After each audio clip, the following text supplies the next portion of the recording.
Hello students, এডুমন্ত্রা YouTube চ্যানেলের আরও একটা ইম্পর্টেন্ট এবং ইনফরমেটিভ সেশনে তোমাদেরকে মোস্ট ওয়েলকাম। চলছিল আমাদের Indian geography MCQ discussion series, যেখানে অলরেডি কিন্তু আমরা 6টা সেশন করে ফেলেছি। সেখানে কিন্তু আমি এমসিকিউ ছাড়াও প্রচুর competitive exam related geography information তোমাদের সাথে শেয়ার করেছি। তো যারা আগের সেশনগুলো দেখোনি তাদেরকে অবশ্যই রিকোয়েস্ট করব তোমরা সেই সেশনগুলো দেখে নিও। সেখানে আমি যা জিনিস নিয়ে আলোচনা করেছি সেখান থেকে আগামী দিনে পরীক্ষায় কিন্তু অনেক কোশ্চেন তোমরা কমন পাবে। তো চলো আজকের 7th সেশন আমরা স্টার্ট করতে চলেছি। দেখে নিই ফার্স্ট কোশ্চেন কী আছে। তো বলেছে which of the following valley is not located in Arunachal Pradesh. আমি তোমাদের আগেও বলেছি যে হিমালয়ান রিজিয়নে মূলত বিভিন্ন স্টেটে আমরা দেখব এরকম বিভিন্ন ভ্যালি পাওয়া যায়। ওয়েস্টার্ন হিমালয়াতে আমরা হিমাচল প্রদেশ উত্তরাখণ্ডে যেমন প্রচুর পেয়ে থাকি, তেমনি ইস্টার্ন সাইডে আমরা সিকিম বা অরুণাচল প্রদেশেও পেয়ে থাকি, বা অন্যান্য নর্থ ইস্টার্ন স্টেটগুলোতেও পেয়ে থাকি। বলেছে কোনটা অরুণাচল প্রদেশে নেই। তাহলে তাওয়াং ভ্যালি অরুণাচল প্রদেশের ওয়েস্টার্ন সাইডে, ভুটান, অরুণাচল প্রদেশ এবং চায়না ট্রাই জাংশনে খুব ইম্পর্টেন্ট স্ট্র্যাটেজিক লোকেশনে রয়েছে এই তাওয়াং ভ্যালি। যেই তাওয়াং ভ্যালি থেকে যদি আমরা চায়না বা টিবেটে যেতে চাই তাহলে আমাদের বুমলা পাসকে ক্রস করে যেতে হয়, আর ইন্ডিয়ার বাকি রিজিয়ন থেকে তাওয়াং ভ্যালিতে যেতে গেলে আমাদের বমডিলা এবং সেলা পাসকে দিয়ে এই তাওয়াং ভ্যালিতে আমরা পৌঁছতে পারি। তাহলে এটা তো অরুণাচল প্রদেশে রয়েছে। নেক্সট হচ্ছে জিরো ভ্যালি। এই জিরো ভ্যালিটাও কিন্তু অরুণাচল প্রদেশেই রয়েছে এবং খুব ইম্পর্টেন্ট একটা ইন্ডিজিনিয়াস ট্রাইবাল গ্রুপ যার নাম হচ্ছে আপাতানি। সেই আপাতানি ট্রাইবকে আমরা কিন্তু অরুণাচল প্রদেশে পাই এবং তারা মূলত এই জিরো ভ্যালি রিজিয়নেই কিন্তু রয়েছে। এই মেচুকা ভ্যালিটাও কিন্তু অরুণাচল প্রদেশেই পাওয়া যায়। তাহলে এর অ্যান্সার হয়ে যাবে হচ্ছে জোকু ভ্যালি। এই জোকু ভ্যালিটা অরুণাচল প্রদেশে নেই। তাহলে কোথায় আছে না, স্টেট ওয়াইজ বললে আমরা বলবো যে এটাকে আমরা নাগাল্যান্ডের মধ্যে পেয়ে থাকি জোকু ভ্যালি। কিন্তু এক্স্যাক্টলি বলতে গেলে নাগাল্যান্ডের কোহিমা ডিস্ট্রিক্ট এবং মণিপুরের সেনাপতি ডিস্ট্রিক্ট, এই দুটো ডিস্ট্রিক্ট মানে বাউন্ডারি রিজিয়নে রয়েছে দুটোর বর্ডারে, সেই রিজিয়নে কিন্তু এই জোকু ভ্যালিটা পাওয়া যায়। তাহলে এটাও তোমরা মনে রেখো যে নাগাল্যান্ড রিজিয়নে মূলত আমরা এই জোকু ভ্যালিটাকে পেয়ে থাকি। আর বাকি ভ্যালিগুলো আমি বললাম যে অরুণাচল প্রদেশে, এবং কেন কোনটা ফেমাস সেটাও বলে দিলাম। নেক্সট বলেছে red panda population is found in which biosphere reserve. তাহলে রেড পান্ডা এই স্পেসিসটা মূলত ইস্টার্ন হিমালয় বা নর্থ ইস্টার্ন স্টেটগুলোতেই আমরা দেখতে পাই। ওয়েস্টার্ন হিমালয়ান রিজিয়নে কিন্তু রেড পান্ডা অতটা দেখা যায় না, এবং দেখা যায় না বললেই চলে, বরং ওয়েস্টার্ন হিমালয়তে আমরা স্নো লেপার্ডকে বেশি পেয়ে থাকি, যেটা আবার ইস্টার্ন হিমালয়তে পাওয়া যায় না। তাহলে এখানে শিমলিপাল বায়োস্ফিয়ার রিজার্ভ তো উড়িষ্যায় রয়েছে, হিমালয়ান রিজিয়নে নেই, তাহলে বাদ। মানস বায়োস্ফিয়ার রিজার্ভ আসামে রয়েছে কিন্তু হিমালয়ান তেরাই রিজিয়নে রয়েছে।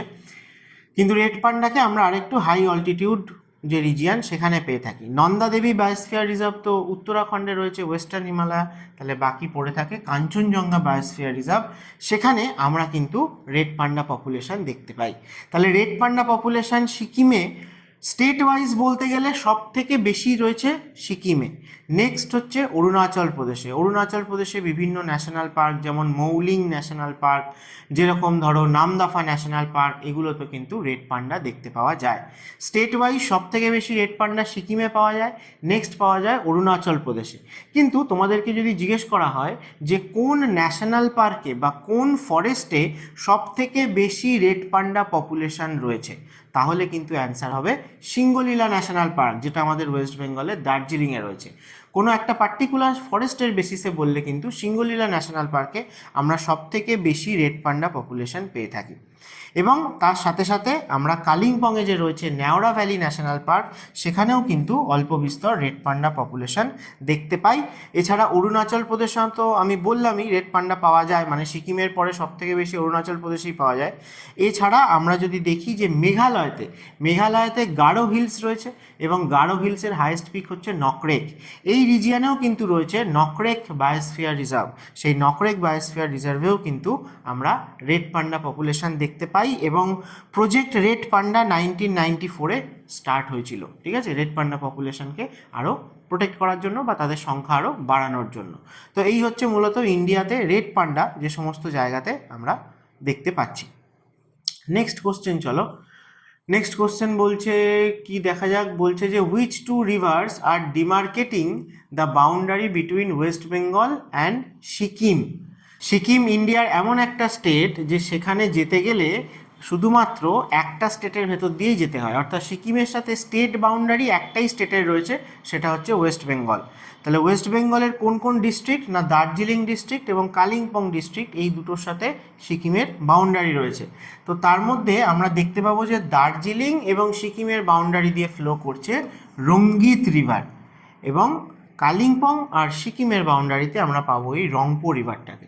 রঙ্গিত আর রংপো এই দুটো রিভারই কিন্তু ট্রিবিউটারি অফ তিস্তা রিভার, এবং এই রিজিয়নে তিস্তা রিভারের সবথেকে লংগেস্ট বা মোস্ট ইম্পর্টেন্ট ট্রিবিউটারি কোনটা না সেটা হচ্ছে রঙ্গিত। এবং আরও ইম্পর্টেন্ট ব্যাপার হচ্ছে যে এই যে রঙ্গিত রিভারটা সেটা কিন্তু সিঙ্গলীলা ন্যাশনাল পার্কের নর্দার্ন সাইডের একটা বাউন্ডারি ক্রিয়েট করেছে ন্যাচারালি। তাই জন্য সিঙ্গলীলা ন্যাশনাল পার্কের যে ইস্টার্ন স্লোপটা আমাদের ইন্ডিয়ার মধ্যে বা দার্জিলিংয়ে পড়ে, সেইখানে যে রিভারগুলো রয়েছে, যেমন ধরো সিরিখোলা, যেমন ধরো রামমাম রিভার, এই রিভারগুলো কিন্তু রঙ্গিত রিভারের ট্রিবিউটারি। তাই সিঙ্গলীলা ন্যাশনাল পার্ক সেটাও কিন্তু রঙ্গিত রিভারের ড্রেনেজ বেসিনেই পড়ে, বা আরও বড় করে বললে সেটা তিস্তা রিভারের ড্রেনেজ বেসিনের মধ্যেই আসে। এবং রঙ্গিতের সাথে যে মিটিং প্লেস সেটাকে আমরা ত্রিবেণী সঙ্গমও কিন্তু বলে থাকি। তো এই রঙ্গিত আর রংপো তিস্তার ইম্পর্টেন্ট ট্রিবিউটারি। চলো নেক্সট যাওয়া যাক। The which of the following is located in Himalayan region বলেছে। Doklam plateau, Sangti valley, Haflong plateau আর অ্যানিনি ভ্যালি বলেছে। তো এদের মধ্যে হিমালয়ান রিজিয়ানে কে রয়েছে না ডোকলাম প্ল্যাটু। ডোকলাম প্ল্যাটু কোথায় রয়েছে না আমরা যদি সিকিমের ইস্টার্ন সাইডে দেখি তাহলে দেখব যে সিকিম আর ভুটানের মাঝে কিছুটা পোর্শন কিন্তু চায়না রয়েছে, সেই জায়গাতে আমরা কিন্তু ডোকলাম প্ল্যাটু রিজিয়ানটা পাই, এবং সেটা কিন্তু হিমালয়ান রিজিয়ানের মধ্যেই পড়ে এবং মূলত গ্রেটার হিমালয়া পাস করছে সেই জায়গা দিয়ে। তো সেই জন্য আমরা বলতে পারি যে ডোকলাম প্ল্যাটু রিজিয়ানটা হিমালয়ান রিজিয়ানের মধ্যে পড়ে।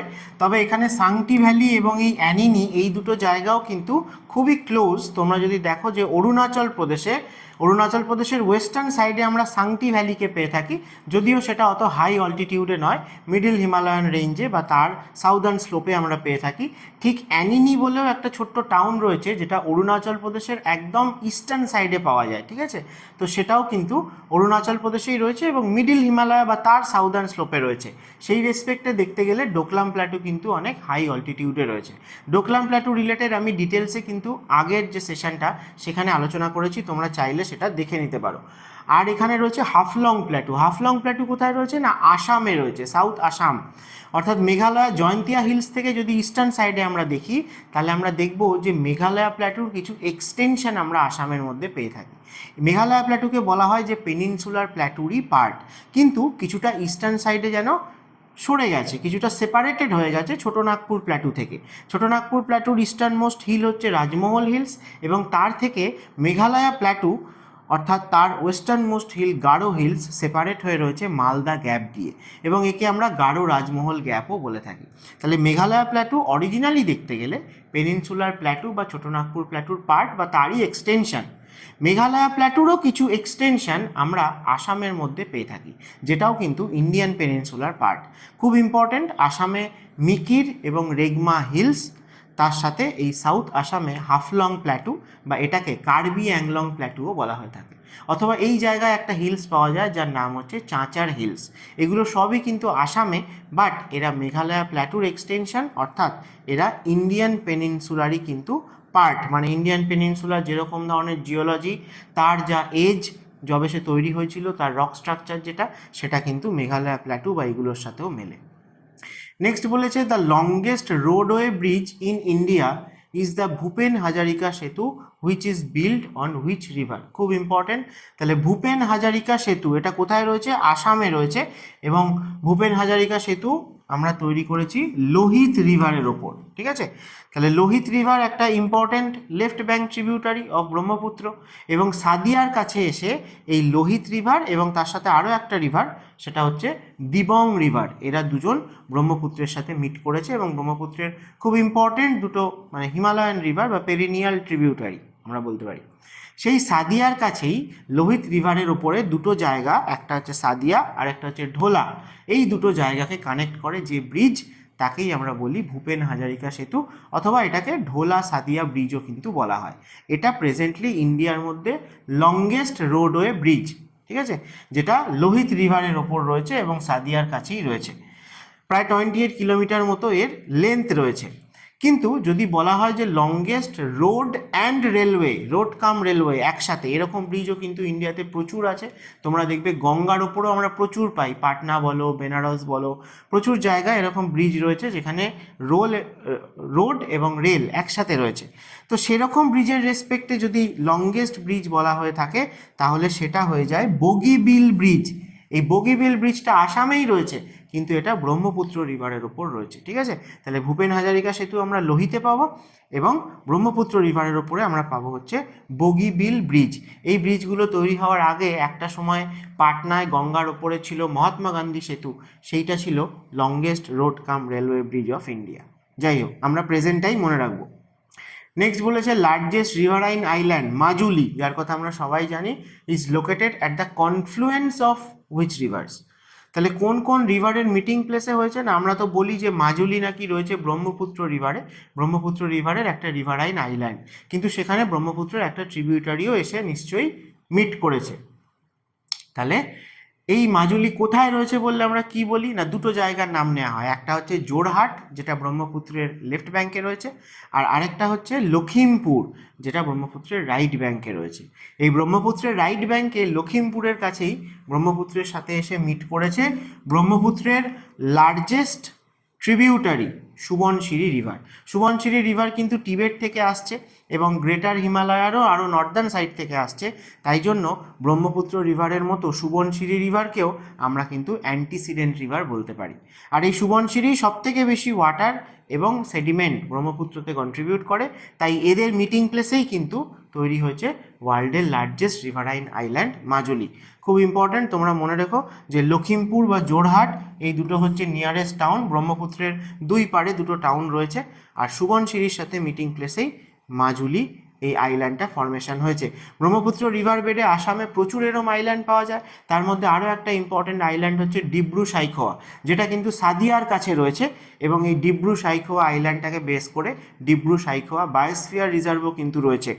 এটা একমাত্র এরকম বায়োস্ফিয়ার রিজার্ভ যেটা একটা রিভারাইন আইল্যান্ডকে বেস করে রয়েছে, এবং ইন্ডিয়াতে 18টা বায়োস্ফিয়ার রিজার্ভের মধ্যে according to area smallest biosphere reserve হচ্ছে Dibru Saikhowa biosphere reserve. Next বলেছে Pakke tiger reserve in Arunachal Pradesh and Nameri national park in Assam is located at the bank of which river. তা এই যে দুটো ফরেস্টের কথা বলা হয়েছে, এটা কিন্তু একটাই ফরেস্ট, কন্টিনিউয়াস ফরেস্ট, কিন্তু যেটার কিছুটা পোর্শন অরুণাচল প্রদেশের মধ্যে পড়ে, কিছুটা আসামের মধ্যে পড়ে। তাহলে এটা মূলত অরুণাচল প্রদেশের ওয়েস্টার্ন সাইডের দিকে রয়েছে, এবং সেই জন্য ওয়েস্টার্ন অরুণাচল প্রদেশ, আমি আগের সেশনটাতে অনেক কিছু আলোচনা করেছিলাম ওই রিজিয়নটা নিয়ে, তোমরা সেটা দেখে নিও, বারবার বলছি যে ওয়েস্টার্ন অরুণাচল প্রদেশ বা এই যে তাওয়াং ভ্যালির কথা একটু আগে বলছিলাম, সেটা কামেং রিভারের ড্রেনেজ বেসিনে পড়ে। তো এই কামেং রিভারটা গড়ি চেন বলে একটা গ্রেটার হিমালয়ান পিক থেকে অরুণাচল প্রদেশে অরিজিনেট হয়, এবং তারপরে ওয়েস্টার্ন অরুণাচল প্রদেশ দিয়ে ফ্লো করে, এবং এই পাক্কে টাইগার রিজার্ভ অরুণাচলে আর নামেরি ন্যাশনাল পার্ক আসামে, এই দুটোই কামেং রিভারের পাশে রয়েছে, এবং কামেং রিভার ফাইনালি আসামে এন্টার করে ব্রহ্মপুত্রের সাথে মিট করেছে। এটা ব্রহ্মপুত্রের একটা রাইট ব্যাঙ্ক ট্রিবিউটারি। কোথায় মিট করেছে না, আসামের একটা ইম্পর্টেন্ট সিটি তেজপুর, এই তেজপুরের কাছে কিন্তু আমরা কামেং রিভারকে দেখতে পাই ব্রহ্মপুত্রের সাথে মিট করতে। নেক্সট বলেছে Dehing Patkai national park is situated in the state of.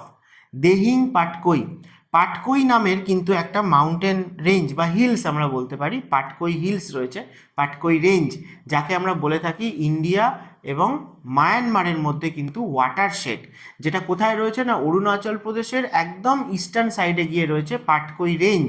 Patkai range কিন্তু অরুণাচল প্রদেশে পড়ে, এবং পাটকই রেঞ্জের যে হাইয়েস্ট পয়েন্ট সেটা মাউন্ট দাফা বা দাফাবুম বলা হয়, যাকে বেস করে নামদাফা ন্যাশনাল পার্ক বা নামদাফা টাইগার রিজার্ভ রয়েছে, সেটা অরুণাচল প্রদেশে রয়েছে, এবং সেটাকে ইন্ডিয়ার ইস্টার্ন মোস্ট ন্যাশনাল পার্ক বা টাইগার রিজার্ভও বলা হয়। সেই পাটকই রেঞ্জটা অরুণাচলে থাকলেও দেহিং পাটকই ন্যাশনাল পার্কটা কিন্তু আসামে রয়েছে। এখানে দেহিং নামটা কোথা থেকে আসে না, এই মাউন্ট দাফা যে পিকটা পাটকই রেঞ্জে, সেখান থেকেই একটা রিভার অরিজিনেট হয় যার নাম হচ্ছে দেহিং রিভার। ঠিক আছে, তোমরা নামে গুলাবে না যে দিহং বলা হয় ব্রহ্মপুত্রকে, ব্রহ্মপুত্রের একটা ট্রিবিউটারি হচ্ছে দিবং, আর এটা কিন্তু দেখো দেহিং।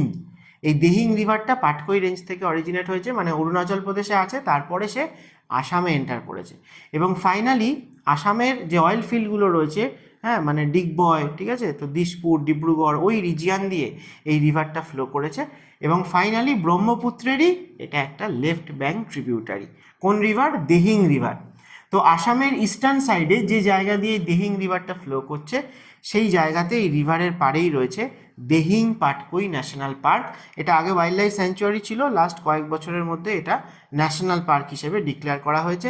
এবং এটা মনে রেখো যে এই দিহিং পাটকুই ন্যাশনাল পার্ককে আমরা আমাজনের সাথে কম্পেয়ার করে থাকি, তাই একে আমাজন অফ দ্য ইস্ট বলা হয়। তাহলে কি রেসপেক্টে কম্পেয়ার করা হয় না, এই রিজিয়নটায় এত হেভি রেনফল হয়ে থাকে যে আমরা এখানে ট্রপিক্যাল এভারগ্রিন ফরেস্ট বা রেন ফরেস্ট পেয়ে থাকি, সেই জন্য আমাজনের সাথে কম্পেয়ার করে আমরা একে আমাজন অফ দ্য ইস্ট বলে থাকি।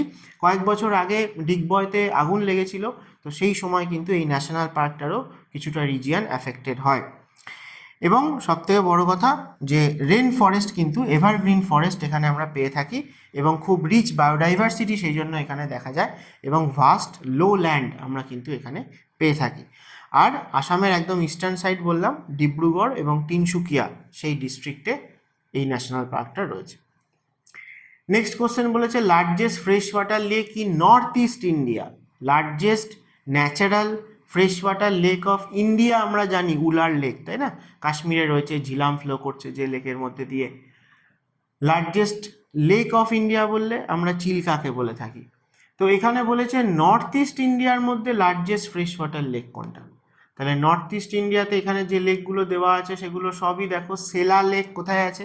সেলা পাসের কাছে আছে, যে সেলা পাস কানেক্ট করে তাওয়াং ভ্যালিকে বাকি ইন্ডিয়ার সাথে, ঠিক আছে? সেলা টানেল তৈরি করা হয়েছে রিসেন্টলি অ্যাক্রস সেলা পাস। তাহলে সেলা লেক আমরা অরুণাচল প্রদেশে পাবো। লোকটাক লেক মণিপুরে পাওয়া যায়, খুবই ফেমাস, আশা করি তোমরা সবাই জানো যে ওয়ার্ল্ডের মধ্যে লার্জেস্ট ফ্লোটিং ন্যাশনাল পার্ক রয়েছে এখানে, যার নাম Keibul Lamjao national park. Umiam lake, এটাকে আমরা মেঘালয়ের শিলংয়ের কাছে পেয়ে থাকি খাসি হিলসে, এবং উমিয়াম হাইড্রো ইলেকট্রিক প্রজেক্ট রয়েছে। আর চোলামৌ লেক বা গুরুদংমার লেক বা সোলামো লেক যেটা, সেটা ইন্ডিয়ার হাইয়েস্ট লেক কোথায় রয়েছে না নর্থ সিকিমে রয়েছে, গ্রেটার হিমালয়েরও নর্দার্ন সাইডে। তাহলে এদের মধ্যে largest fresh water lake answer হয়ে যাবে হচ্ছে লোকটাক লেক, ঠিক আছে? তো লোকটাক লেক মণিপুরে তো রয়েছে আমরা জানি, আমরা এটাও মনে রাখবো যে মণিপুরের বিষ্ণুপুর ডিস্ট্রিক্টে রয়েছে। এবং এই যে ইউনিক একটা ফ্লোটিং জিনিস এখানে পাওয়া যায়, যেটা ওয়ার্ল্ডের মধ্যে একে লার্জেস্ট ফ্লোটিং ন্যাশনাল পার্ক বানিয়েছে, সেই ফ্লোটিং যে জিনিসগুলো সেগুলোকে আমরা বলে থাকি ফুমডি। এই ফুমডি অ্যাকচুয়ালি কি না, এটাকে বলা হয় যে হেটারোজিনিয়াস মাস অফ বিভিন্ন বায়োলজিক্যাল আর কি জিনিস, মানে প্ল্যান্টস বলো বা অ্যানিম্যালস বলো, তাদের যা কিছু মানে যাদেরকে আমরা হিউমাস বলে থাকি, যে ডেড পার্টস অফ প্ল্যান্টস বা অ্যানিম্যাল, তারা যখন আস্তে আস্তে বিভিন্ন ব্যাকটেরিয়ার মাধ্যমে ডিকম্পোজ হয়, সেই ডিকম্পোজিশনের বিভিন্ন স্টেজে রয়েছে এরকম বিভিন্ন জিনিস একসাথেই ফ্লোটিং অবস্থায় কিন্তু রয়েছে, তাদেরকেই আমরা বলি ফুমডি। তো এই ফুমডি লোকটাক লেকে যে রয়েছে সেটা এতটাই রিজিয়ান জুড়ে রয়েছে বা তার থিকনেস এতটাই বেশি হয়েছে যে তার উপরে অন্যান্য ফ্লোরা এবং ফনাও কিন্তু সাপোর্ট করতে পারে। তো সেই জন্য এখানে অন্যান্য স্পেসিসও পাওয়া যায় বা এই ফ্লোটিং মেটেরিয়ালগুলোর ওপরে তৈরি হয়েছে অন্যান্য গাছপালাও আমরা দেখতে পাই। তো সব থেকে ফেমাস যে স্পেসিসটা আমরা মনে রাখবো যে এই কেইবুল লামজাও ন্যাশনাল পার্ক বা লোকটাক লেকে পাওয়া যায়, তার নাম হচ্ছে সাংগাই ডিয়ার। এটাকে ডান্সিং ডিয়ারও কিন্তু অনেক সময় বলা হয়ে থাকে। আর এই রিজিয়ানে কিন্তু মানে লোকটাক লেকের যেটা আউটলেট, সেই জায়গাতে আমরা কিন্তু নতুন করে একটা মাল্টিপারপাস প্রজেক্ট বা হাইড্রো ইলেকট্রিক প্রজেক্ট বানিয়েছি, যেটার নাম হচ্ছে ইথাই হাইড্রো ইলেকট্রিক প্রজেক্ট। এই ইথাই হাইড্রো ইলেকট্রিক প্রজেক্ট লোকটাক লেকে রয়েছে। নেক্সট বলেছে the capital of Arunachal Pradesh Itanagar is located at the bank of which river. তাহলে অরুণাচল প্রদেশের যে ক্যাপিটাল সেটা কোন রিভারের পাড়ে রয়েছে জানতে চেয়েছে। তো এই জায়গাটায় অবভিয়াসলি পুরোটাই অরুণাচল প্রদেশ এবং আসাম ব্রহ্মপুত্র ড্রেনেজ বেসিনের মধ্যেই আসে। তো তার মধ্যে কোন রিভার যদি বলা হয় তাহলে অ্যান্সার হবে হচ্ছে ডিক্রন। ডিক্রন বলে একটা ছোট্ট রিভার রয়েছে যার পাড়ে কিন্তু রয়েছে ইটানগর, ঠিক আছে? এবং এই ডিক্রন আলটিমেটলি দেখতে গেলে দিহং অর্থাৎ অরুণাচল প্রদেশে ব্রহ্মপুত্রের যেটা নাম, সেই দিহং বা ব্রহ্মপুত্রের সাথেই কিন্তু মিট করেছে। তো ইটানগরের পাশাপাশি রিজিয়ানে ডিক্রন রিভার ছাড়াও আমরা সেনকি বলে আরও একটা রিভারকে কিন্তু পেয়ে থাকি। তো কোশ্চেন কিন্তু তোমাদের ম্যাপ বেসড অনেক হয়ে থাকে। ধরো যদি জিজ্ঞেস করা হয় যে ইন্ডিয়ার মধ্যে ইস্টার্ন মোস্ট স্টেট ক্যাপিটাল কোনটা, তাহলে ইস্টার্ন মোস্ট স্টেট বললে অবশ্যই অরুণাচল প্রদেশ, কিন্তু ইস্টার্ন মোস্ট স্টেট ক্যাপিটাল মানে হচ্ছে যে কোন মানে স্টেট ক্যাপিটালগুলোর মধ্যে কোনটা যেটা ইস্টার্ন মোস্ট, ঠিক আছে, তখন কিন্তু অ্যান্সার হয়ে যাবে নাগাল্যান্ডের কোহিমা। চলো নেক্সট কোশ্চেন বলেছে the Deccan trap a large igneous province in India which formed during which geological period। তাহলে ডেকান ট্র্যাপ এটা কোন রিজিয়নে আমরা পেয়ে থাকি না, মূলত মহারাষ্ট্র স্টেটের ওয়েস্টার্ন পোর্শনে আমরা এই ডেকান ট্র্যাপ রিজিয়নটা পাই। এবং মহারাষ্ট্রের ওয়েস্টার্ন পোর্শন যেটা, সেখানে কিন্তু ওয়েস্টার্ন ঘাটও রয়েছে, অর্থাৎ মহারাষ্ট্রের যে ওয়েস্টার্ন ঘাট সেটা কিন্তু এই ডেকান ট্র্যাপ রিজিয়নের মধ্যেই পড়ে। এবং এই রিজিয়নটার বিশেষত্ব কি না, এই রিজিয়নটাতে একমাত্র আমরা ইন্ডিয়ার মধ্যে ব্যাসাল্ট টাইপের ইগনিয়াস রক ডিপোজিট দেখতে পাই। এবং ট্র্যাপ কেন বলা হয় না, এই রিজিয়নে ব্যাসাল্ট যেহেতু খুব ডেনসিটি অনেক বেশি, তাই যখন ভলক্যানিক এরাপশনের ফলে এই রকটা ফর্মেশন হয়েছিল, তখন এরা ধীরে ধীরে আস্তে আস্তে লেয়ারে লেয়ারে কিন্তু ঠান্ডা হয়ে জমা হয়েছে। তাই জন্য আমরা সাইড থেকে দেখলে দেখা যায় যে সিঁড়ির ধাপের মতো কিন্তু ওয়েস্টার্ন ঘাটকে মহারাষ্ট্রে আমরা দেখতে পাবো। তো সেই জন্য এই যে সিঁড়ির ধাপের মতো বা যাকে স্টেপ আমরা বলতে পারি, সেটাকেই কিন্তু আমরা ট্র্যাপ বলে থাকি। তো এই রিজিয়ানটা অ্যাকচুয়ালি মানে কখন কিভাবে, এখানে জানতে চেয়েছে যে কোন পিরিয়ডে হয়েছে, তাহলে অ্যান্সার হবে হচ্ছে ক্রিটেসিয়াস পিরিয়ড। তাই ক্রিটেসিয়াস টাইম পিরিয়ডটা মেসোজোইক এরার সব থেকে শেষ পিরিয়ড হচ্ছে ক্রিটেসিয়াস।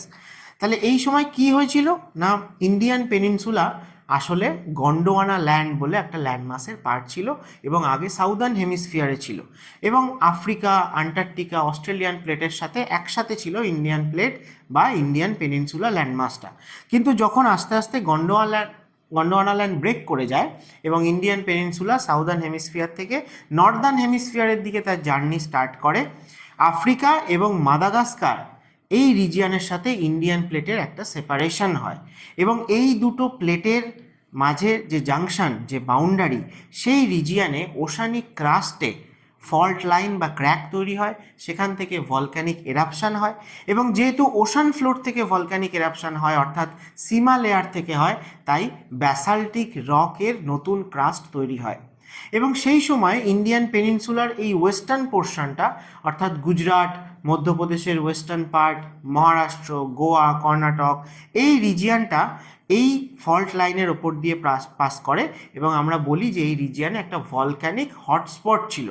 সেই ভলক্যানিক হটস্পটটার ওপর দিয়ে ইন্ডিয়ান পেনিনসুলার ওয়েস্টার্ন পার্টটা পাস করে এসছে বলে আমরা এই ইন্ডিয়ার মধ্যে শুধু ওয়েস্টার্ন সাইডেই এই ব্যাসাল্টিক রক ডিপোজিশনটা দেখতে পাই। তাহলে এই যে ভলক্যানিক হটস্পটটা, সেটা কোথায় ছিল না, হটস্পট আজও একই জায়গায় রয়েছে, তার ওপর দিয়ে ইন্ডিয়ান প্লেট পাস করে চলে এসছে, ঠিক আছে। তাই ভলক্যানিক হটস্পটটাকে আমরা আজও দেখলে পাবো যে মাদাগাস্কারের জাস্ট ইস্টার্ন সাইডে রয়েছে, এবং প্রেজেন্টলি সেই জায়গায় যে ভলক্যানিক আইল্যান্ডটা ফর্মেশন হয়েছে তার নাম হচ্ছে রিইউনিয়ন আইল্যান্ড। তাহলে এই রিজিয়নেই ইন্ডিয়ান পেনিনসুলা ছিল, এবং সেখান থেকেই ওশানিক ক্রাস্ট থেকে ভলক্যানিক এরাপশান হয়েছে, তাই এই ব্যাসাল্টিক রক ডিপোজিট হয়েছে। এবং সেটা মহারাষ্ট্রের এই ওয়েস্টার্ন পার্টে আমরা এখনও ব্যাসাল্ট রক ফর্মে পেয়ে থাকি। এই রিজিয়নটাকেই শুধু ডেকান ট্র্যাপ বলে। কিন্তু বাকি যে স্টেটগুলো বললাম, যে গুজরাট বা মধ্যপ্রদেশের ওয়েস্টার্ন পার্ট মানে মালওয়া প্ল্যাটু, তো মহারাষ্ট্রও ইনক্লুডেড, বিভিন্ন জায়গাতেই আমরা দেখব যে ব্যাসাল্ট রক আর আলাদা করে আমরা পাই না, দীর্ঘদিন ধরে সেগুলো আস্তে আস্তে ওয়েদারিং হয়ে ব্ল্যাক সয়েল তৈরি হয়েছে। সেই জন্য মহারাষ্ট্রে তো ব্ল্যাক সয়েল পাওয়া যায়, তার আশেপাশের স্টেটগুলোতেও আমরা ব্ল্যাক সয়েল পাবো। তার থেকে আমরা বুঝতে পারি যে এই রিজিয়নটাতেও কিন্তু ব্যাসাল্টিক এরাপশান হয়েছিল, ঠিক আছে। আর ব্ল্যাক সয়েল সম্বন্ধে তোমরা জানোই যে কটন কাল্টিভেশন সব থেকে ভালো হয়ে থাকে, এবং ব্ল্যাক সয়েলকে আমরা রেগুর সয়েলও বলে থাকি, রাইট। এবং এটা একটা জোনাল টাইপ অফ সয়েলও বটে, অর্থাৎ যে রিজিয়নের পেরেন্ট মেটেরিয়াল বা রক, সেই রিজিয়নেই এটা ফর্মেশন হয়েছে। ব্ল্যাক সয়েল কিন্তু ইন্ডিয়ার আর কোনো রিজিয়নে পাওয়া যায় না।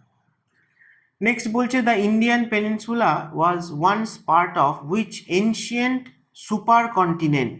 ঠিক আছে, তাহলে যখন এখানে সুপার কন্টিনেন্ট বলা হয় তাহলে আমাদের আজকে প্রেজেন্টলি আমরা কন্টিনেন্ট বলি, তাই তো, বড় বড় ল্যান্ডমাসগুলোকে। তার আগে ছিল হচ্ছে সুপার কন্টিনেন্ট। তো একদম প্রথম থেকে শুরু করলে আমাদের গোটা আর্থের সারফেসে একটাই ল্যান্ডমাস ছিল, যেটাকে আমরা বলতাম হচ্ছে প্যানজিয়া, আর একটা ওয়াটার বডি ছিল যেটাকে বলতাম প্যান্থালাসা। তো সেই প্যান্থালাসা আস্তে আস্তে ব্রেক করে গেছে, যত ল্যান্ডমাসও আরও ব্রেক করে গেছে। আজকে আমরা অনেকগুলো ওশান বলে থাকি, কিন্তু সেই প্যান্থালাসারই যেটা ম্যাক্সিমাম পোর্শন এখনও রয়েছে সেটাই হচ্ছে প্যাসিফিক ওশান। ঠিক আছে, তো যাই হোক, প্যানজিয়া ব্রেক করে যায় দুটো পার্টে। নর্দার্ন হেমিস্ফিয়ারের যে পার্টটা চলে যায়, যে সুপার কন্টিনেন্ট আর কি, তাকে আমরা বলতাম লরেশিয়া বা আঙ্গারা ল্যান্ড। আর সাউদার্ন হেমিস্ফিয়ারে যে ল্যান্ডমাসটা আসে তাকে আমরা বলতাম গন্ডোয়ানা ল্যান্ড। আমি তো একটু আগেই বললাম যে ইন্ডিয়ান পেনিনসুলা বা ইন্ডিয়ান প্লেট সেটা অ্যাকচুয়ালি এই গন্ডোয়ানা ল্যান্ডের পার্ট ছিল। ঠিক আছে, তাহলে Indian peninsula Gondwana land super কন্টিনেন্টের পার্ট ছিল। এবং এই গন্ডোয়ানা ল্যান্ডের মধ্যে আর কে কে ছিল না, একমাত্র ইন্ডিয়ান পেনিনসুলাই কিন্তু সাউদার্ন হেমিস্ফিয়ার থেকে লম্বা জার্নি করে আজকে প্রেজেন্টলি নর্দার্ন হেমিস্ফিয়ারে লোকেটেড, কিন্তু বাকিরা এতটা জার্নি করতে পারেনি। তাই মূলত সাউদার্ন হেমিস্ফিয়ারে আমরা যে কন্টিনেন্টগুলোকে আজকে পাই, যেমন আফ্রিকা, যেমন সাউথ আমেরিকা, অস্ট্রেলিয়া, আন্টার্কটিকা, এরাই কিন্তু ছিল গন্ডোয়ানা ল্যান্ডের পার্ট, তার সাথে ইন্ডিয়াও ছিল। ঠিক আছে, চলো নেক্সট। তারপরে তো তোমরা জানোই যে ইন্ডিয়ান প্লেট নর্দার্ন সাইডে মুভ করে এসছে এবং ইউরেশিয়ান প্লেটের সাথে কোলাইড করেছে। এদের দুজনের মাঝে যে টেথিস নামের একটা শ্যালো ওশান ছিল, তার নিচের যে সেডিমেন্ট বা জিওসিনক্লাইন, সেখান থেকে কিন্তু আমাদের প্রেজেন্টলি হিমালয়ান যে মাউন্টেন সিস্টেম সেটা ফর্মেশন হয়েছে। নেক্সট কোশ্চেন বলছে which rock system in India is known for its rich coal deposit. তাহলে কোল বলতে ইন্ডিয়াতে একটা রিজিয়নের কথাই মাথায় আসে, কারণ ইন্ডিয়াতে যা কোল পাওয়া যায় তার 98% এই রিজিয়ন থেকেই পাওয়া যায়। এবং টাইপ হিসেবে বললেও সেকেন্ড গ্রেডের কোল, অর্থাৎ যেটা বিটুমিনাস টাইপের কোল, সেটাও এই রিজিয়ন থেকেই পাওয়া যায়। তাই ইন্ডিয়ার 98% কোলও বিটুমিনাস টাইপেরই কোল। তাহলে সেটা কোনটা, আশা করি তোমরা সবাই জানো যে গন্ডোয়ানা সিস্টেম। তো এই গন্ডোয়ানা রক সিস্টেম এইটা কোনটা অ্যাকচুয়ালি না, এই গন্ডোয়ানা টাইম পিরিয়ডেই অ্যাকচুয়ালি আমাদের এই কোল ফর্মেশনটা হয়েছিল। অর্থাৎ ইন্ডিয়ান পেনিনসুলা যে সময়টায় গন্ডোয়ানা ল্যান্ডের পার্ট ছিল, সেই সময় দেখা যায় যে ইন্ডিয়ান পেনিনসুলার ইস্টার্ন সাইডে, যেটাকে সিংভূম ল্যান্ডমাস আমরা বলে থাকি, বা এখন আমরা যেটাকে ছোটনাগপুর প্ল্যাটু বলি, সেই রিজিয়ানটাতে কিন্তু প্রচণ্ড একটা টান তৈরি হয় আর্থের ক্রাস্টে। সেই টেনসাইল ফোর্সের জন্য সেইখানের অনেক রিজিয়ান নিচে বসে যায়, অর্থাৎ সাবসিডেন্স হয়ে যায়, সাবসিডেন্স অফ ফ্লোর। সেই জন্য সেখানে যা কিছু গাছপালা যা ছিল মাটির নিচে চাপা পড়ে যায়, সেটা দীর্ঘদিন ধরে মাটির নিচে থেকে আস্তে আস্তে কয়লায় রূপান্তরিত হয়েছে। তো এই রকম ধরনের ঘটনা ইন্ডিয়ান ল্যান্ডমাসের আর কোনো জায়গায় হয়নি, শুধুমাত্র এই সিংভূম রিজিয়ানেই হয়েছিল। তাই জন্য আমরা ইন্ডিয়ার 98% কোল ডিপোজিট এই সিংভূম রিজিয়ান থেকেই পেয়ে থাকি। এবং যেহেতু এই ফ্লোর সাবসিডেন্সের ঘটনাটা তখন ঘটেছিল যখন ইন্ডিয়া গন্ডোয়ানা ল্যান্ডের পার্ট ছিল, তাই আমরা এই কোলটাকেও গন্ডোয়ানা কোল বলি। তবে এই গন্ডোয়ানা নামটা এসছে কোথা থেকে না, সেন্ট্রাল ইন্ডিয়াতে সবথেকে বড় যে ট্রাইবাল গ্রুপ তারা হচ্ছে গন্ড। সেই গন্ডরা যে রিজিয়ানে থাকে সেই রিজিয়ানটাকেই আমরা গন্ডোয়ানা বা গন্ডোয়ানা ল্যান্ড হিসেবে নাম দিয়েছি। তো সেই গন্ডোয়ানা কোল যে ইন্ডিয়ার 98% কোলের সোর্স, সেটা কি টাইপের না, সেটা হচ্ছে বিটুমিনাস টাইপের কোল। এবং আমরা দেখব যে মূলত ঝাড়খণ্ড, ওয়েস্ট বেঙ্গল, উড়িষ্যা এই স্টেটগুলো ছাড়াও মধ্যপ্রদেশের একদম ইস্টার্ন পার্ট, ছত্তিশগড় বা অন্ধ্রপ্রদেশ, তেলেঙ্গানার কিছু গোদাবরী বেসিনে, তো এরম জায়গায় কিন্তু যে কোলগুলো পাওয়া যায় সেগুলো সবই কিন্তু বিটুমিনাস টাইপের কোল। এবং এই যে ফ্লোর সাবসিডেন্সের কথা বললাম, তার মানে এখানে রিফট ভ্যালি ফর্মেশন হয়েছিল। তাই শুধুমাত্র নর্মদা তাপেই কিন্তু রিফট ভ্যালি দিয়ে ফ্লো করছে ইন্ডিয়াতে এমন রিভার নয়। এই রিজিয়ানে দামোদর যদি আমরা বলি, বা তার যে ট্রিবিউটারি আছে বরাকর, অথবা মহানদী তার যারা যারা ট্রিবিউটারি, অথবা ব্রাহ্মণী, সুবর্ণরেখা, এই রিভারগুলো কম বেশি সবাই কিন্তু রিফট ভ্যালি দিয়ে ফ্লো করছে। তাই অনেক সময় তোমাদের এভাবেও জানতে চাওয়া হয় যে কোন রিফট ভ্যালিতে, কোন রিভারের রিফট ভ্যালিতে আমরা কোল ডিপোজিট পাই, তখন কিন্তু দামোদর এবং মহানদী এই দুটো রিফট ভ্যালি রিজিয়ানেই আমরা সব থেকে বেশি কোল ডিপোজিট পাই। তাহলে এই রিজিয়ানের পুরোটাই কোল, 98% কোলটাই হচ্ছে গন্ডোয়ানা কোল। ইন্ডিয়াতে জম্মু কাশ্মীর রিজিয়ান থেকে অল্প আমরা অ্যান্থ্রাসাইট কোল পেয়ে থাকি, এবং তামিলনাড়ুতে নেইভেলি বলে একটা জায়গা আছে যেখান থেকে আমরা লিগনাইট কোল পেয়ে থাকি। নেক্সট কোশ্চেন বলেছে যে আরাবল্লী রেঞ্জ এটা primarily composed of rocks from which geological এরা। তাহলে আরাবল্লী রেঞ্জও জিজ্ঞেস করা হচ্ছে যে কবে তৈরি করা হয়েছে। আরাবল্লীকে আমরা কি বলি না ওল্ডেস্ট মাউন্টেন রেঞ্জ, রাইট? কিন্তু আরাবল্লীর রকের মধ্যে আমরা কিন্তু সেডিমেন্টারি অরিজিন পেয়ে থাকি, অর্থাৎ আরাবল্লী ফর্মেশন হয়েছিল জিওসিনক্লাইন ফিচার থেকে, এবং জিওসিনক্লাইন ফিচার থেকে যে মাউন্টেন রেঞ্জ ফর্মেশন হয় সেটা সবসময় ফোল্ড মাউন্টেনই হয় এবং সেডিমেন্টারি রক দিয়েই ফর্মেশন হয়। হিমালয়াও তারই এক্সাম্পল, কিন্তু আরাবল্লী যেহেতু অনেক অনেক পুরনো তাই সেটা অনেকটাই কিন্তু এরোশন হয়ে গেছে। এবং আরাবল্লী যে সেডিমেন্টারি রক দিয়ে তৈরি সেটার প্রমাণ হিসেবে আমরা বলতে পারি যে রাজস্থানে আরাবল্লী রিজিয়ানেই কিন্তু আমরা প্রচুর পরিমাণে স্যান্ডস্টোন পেয়ে থাকি, বিভিন্ন কালারের লাইমস্টোন পেয়ে থাকি বা মার্বেল পেয়ে থাকি, যেগুলো সেডিমেন্টারি রক বা তারই মেটামরফিক ভার্সন। তাহলে সব থেকে প্রথম এরা বলা হয়ে থাকে হচ্ছে প্রি ক্যাম্ব্রিয়ান এরা, এবং আমাদের ইন্ডিয়ান পেনিনসুলা যে ল্যান্ডমাসটা এটার যেটা বেসমেন্ট সেটা কিন্তু ফর্মেশন হয়েছিল এই প্রি ক্যাম্ব্রিয়ান এরাতে।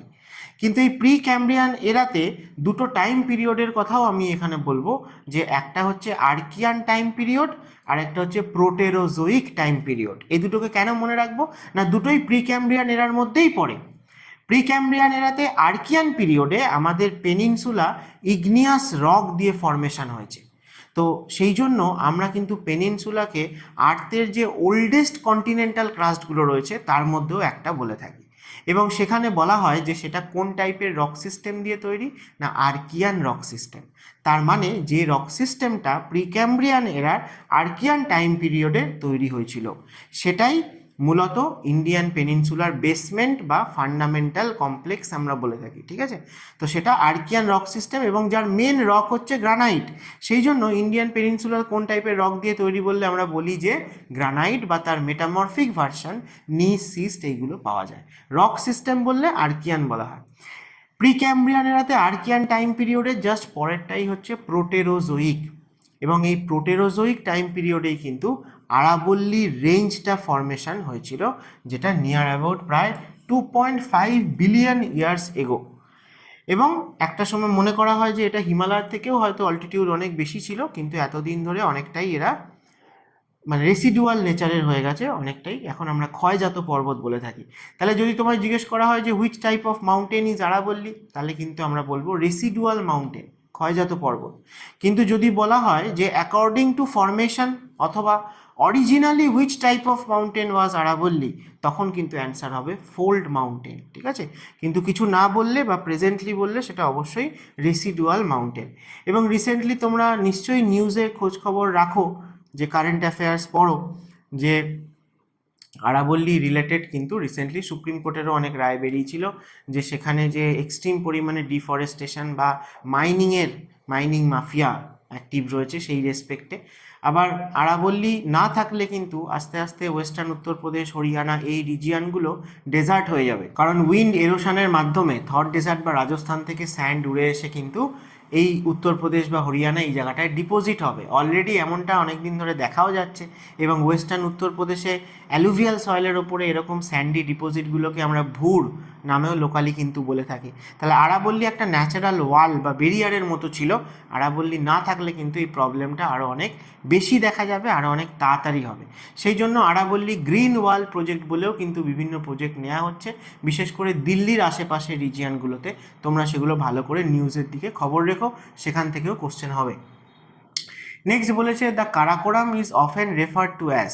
কারাকোরামকে আর কি নামে আমরা রেফার করে থাকি, ঠিক আছে? সাগর মাথা তো বলা হয়ে থাকে মাউন্ট এভারেস্টকে, যেটা ওয়ার্ল্ডের হাইয়েস্ট পয়েন্ট, আর বাকিগুলোর সাথে ইন্ডিয়ার খুব একটা সম্পর্ক নেই।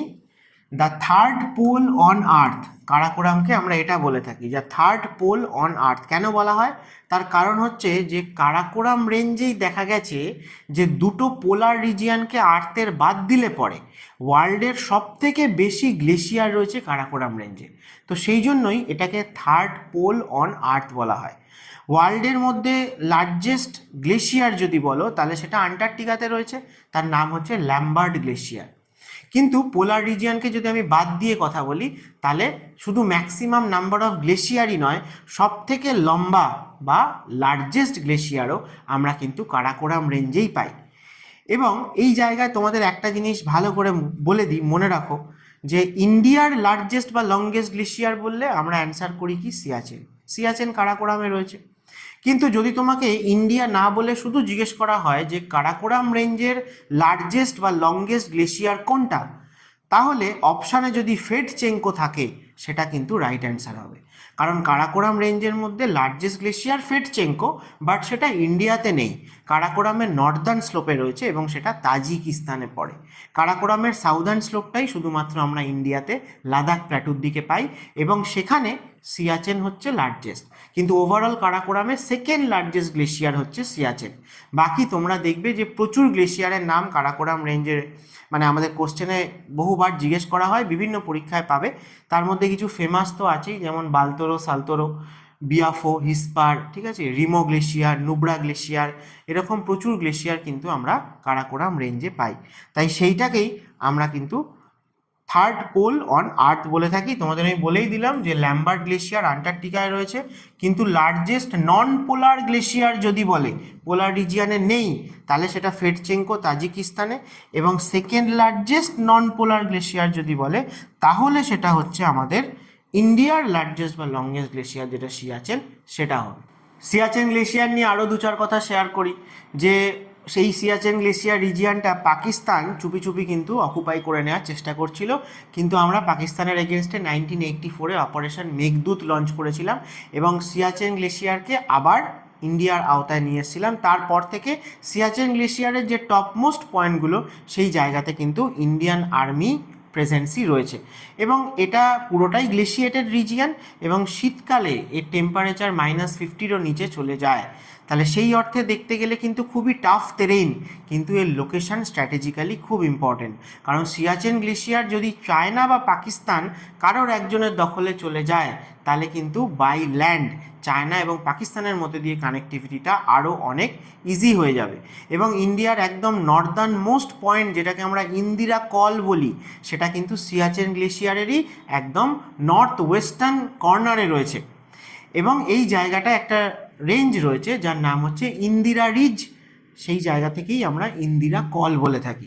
এছাড়াও তোমরা দেখবে যে সিয়াচেন গ্লেশিয়ারে আরও অনেক রিজিওনাল মাউন্টেন পাস রয়েছে, তার মধ্যে বিলাফন্ডলা, সিয়ালা, গিয়ংলা, এগুলো কিন্তু ইম্পর্টেন্ট এবং অপারেশন মেঘদূতের সময়ও কিন্তু এই জায়গাগুলোকে অকুপাই করা খুব ইম্পর্টেন্ট হয়ে পড়েছিল। কারাকোরাম রেঞ্জের হাইয়েস্ট পয়েন্ট তো তোমরা জানোই, ইন্ডিয়ার হাইয়েস্ট পিক গডউইন অস্টিন বা K2 যাকে বলা হয়, অর্থাৎ দুটো কে রয়েছে, অর্থাৎ কিং অফ কারাকোরাম, ঠিক আছে, এটাই হচ্ছে হাইয়েস্ট পয়েন্ট।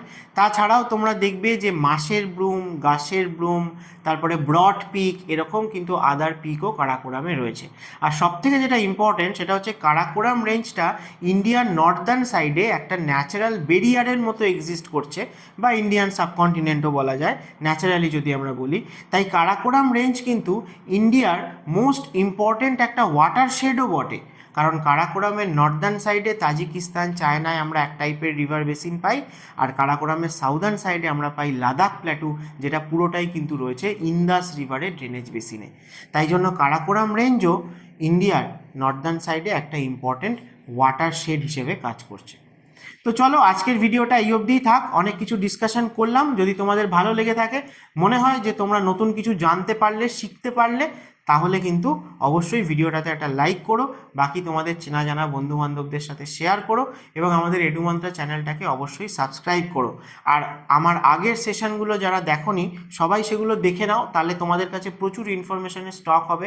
কারণ আমি প্রিভিয়াস বিভিন্ন পরীক্ষার কোশ্চেন স্টাডি করে তবেই এই কোশ্চেনগুলো নিয়েছি এবং তার সাথে প্রচুর এক্সট্রা ইনফরমেশনও তোমাদের সাথে শেয়ার করছি। তোমরা যদি বিভিন্ন জায়গা থেকে মক টেস্ট দিতে যাও তাহলে তোমরা দেখতে পাবে যে কত কোশ্চেন তোমরা কমন পাচ্ছ। তোমরা এডুমন্ত্রা থেকেও চাইলে কিন্তু মক টেস্ট নিতে পারো, কারণ WBCS প্রিলিকে ফোকাস করে এখানে কিন্তু প্রচুর ডিফারেন্ট টাইপের মক টেস্ট হচ্ছে। সাবজেক্ট ওয়াইজ মক যেরকম হচ্ছে, অর্থাৎ সিলেবাস বেস করে যেমন প্রচুর মক টেস্ট হচ্ছে 200 মার্কসের MCQ, তেমনি উইকলি টেস্ট হচ্ছে সাবজেক্ট ওয়াইজ, যেখানে তোমরা এই এক্সপ্লেনেশনগুলো এর সাথে সাথে পেয়ে যাবে। আর তাছাড়া কিন্তু প্রিলিমিনারি যেমন হয় সেরকম ফুল লেন্থ 200 মার্কসেরও মকস হচ্ছে। তো এই সব মক যদি তুমি একসাথে কেনো তাহলে কিন্তু প্রায় 15,000 MCQ তোমার সলভ করা হয়ে যাবে। তো দেরি করো না, যারা যারা সিরিয়াস অ্যাসপিরেন্ট আছো তারা যদি চাও যে প্রচুর মক টেস্টও দেবে এর সাথে, তাহলে এডুমন্ত্রার সাথে যোগাযোগ করো এবং এডুমন্ত্রাতে WBCS এর অনলাইন ব্যাচেও তোমরা জয়েন করতে পারো। স্ক্রিনে তোমরা নাম্বার দেখতে পাচ্ছ, সেখানে তোমরা কন্ট্যাক্ট করে নিও। দেখা হচ্ছে আবার নেক্সট ভিডিওতে।